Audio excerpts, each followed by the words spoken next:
नमस्कार श्रोतागण, आप सभी का बहुत बहुत आदरणीय स्वागत है तेज तिलक यूट्यूब चैनल पर। अतः इस पौराणिक कथा के गहरे आनंद में डूबने के लिए इस वीडियो पर अंत तक बने रहे, बिल्कुल दिल थाम कर। अब आगे आज हम उस महापुरुष की गाथा सुनेंगे जिन्होंने नफरत के दौर में प्रेम की भाषा लिखी। संत शिरोमणि रविदास जी महाराज की यह कहानी मात्र एक घटना नहीं है, बल्कि यह उस तड़प और अटूट विश्वास की दास्तान है जिसे सुनकर पत्थर दिल भी पिघल जाए। जब एक भक्त अपनी पूरी आत्मा को ईश्वर के चरणों में सौंप देता है तो फिर ब्रह्मांड की हर शक्ति को उसके सामने नतमस्तक होना पड़ता है। आइए इस अत्यंत भावुक और मानवीय संवेदनाओं से भरे सफर में खुद को पूरी तरह खो देते हैं। काशी की उन तंग गलियों में जहां छुआछूत की दीवारें उस समय आसमान छूती थीं, वहां एक महामानव फटे पुराने वस्त्रों में जमीन पर बैठकर जूते सिल रहा था। रविदास जी के हाथों में चमड़े के टुकड़े थे, लेकिन उनके होठों पर केवल और केवल प्रभु का नाम था। उनकी आंखों में एक अजीब सी चमक थी, जैसे वे इस नश्वर संसार में रहकर भी कहीं और हों। वे जो भी काम करते उसमें पूर्ण समर्पण होता था। उनके लिए काम ही पूजा थी और सेवा ही धर्म। एक दिन की बात है, काशी के एक विद्वान पंडित जी गंगा स्नान के लिए वहां से निकले। रविदास जी ने उन्हें देखा और सम्मान में अपने स्थान से उठ खड़े हुए। उन्होंने अपनी कांपती उंगलियों से माथे का पसीना पोंछा और बड़े ही संकोच के साथ अपनी फटी हुई जेब से एक तांबे का सिक्का निकाला। वह सिक्का उनकी दिन भर की मेहनत की गाढ़ी कमाई थी। उनकी आंखों में पानी भर आया और उन्होंने बहुत ही धीमे और भावुक स्वर में कहा कि पंडित जी, मैं तो अछूत हूं, मेरी परछाई से भी लोग दूर भागते हैं। क्या आप मेरी ओर से यह तुच्छ भेंट मां गंगा को दे देंगे? बस एक विनती है कि जब मां स्वयं प्रकट होकर इसे स्वीकार करें तभी उन्हें अर्पित करना। पंडित जी के चेहरे पर उस वक्त एक उपहास भरी मुस्कान थी। उनके मन में अहंकार था कि वे उच्च कुल के हैं। उन्हें लगा कि जिस इंसान को समाज ने ठुकरा दिया उसके लिए क्या साक्षात गंगा मैया प्रकट होंगी। लेकिन वे सिक्का लेकर आगे बढ़ गए।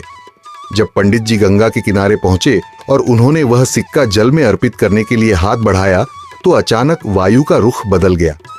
गंगा की लहरों में एक अलौकिक गर्जना हुई और जल की गहराई से एक ऐसा दिव्य प्रकाश निकला जिसने सबकी आंखों को चौंधिया दिया। साक्षात मां गंगा का दिव्य और ममतामयी हाथ पानी से बाहर निकला। बोलिए पतित पावन मां गंगा की जय, बोलिए साक्षात मोक्षदायिनी मां गंगे की जय, हर हर गंगे, जय मां गंगे।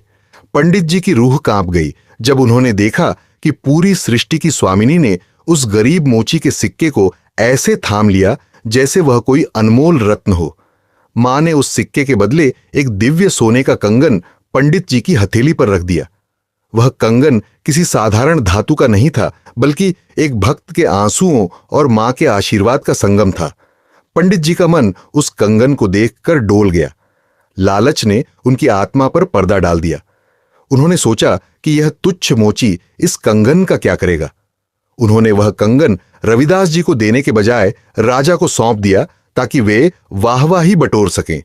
लेकिन ईश्वर की लीला तो देखिए, रानी ने उस कंगन की चमक देखकर दूसरे हाथ के लिए भी वैसा ही कंगन मांग लिया।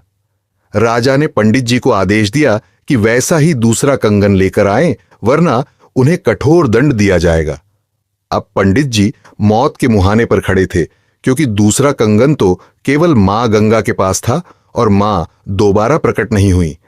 हारकर वे सिर झुकाए और पश्चाताप की आग में जलते हुए रविदास जी की छोटी सी कुटिया पर पहुंचे।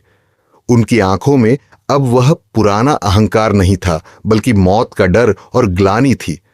उन्होंने रोते हुए अपनी गद्दारी की पूरी कहानी कह सुनाई और रविदास जी के चरणों में गिर पड़े।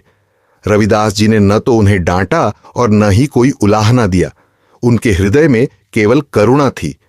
उन्होंने बस एक लंबी और गहरी सांस ली और अपनी उस लकड़ी की कठौती की तरफ देखा जिसमें वे चमड़ा भिगोया करते थे।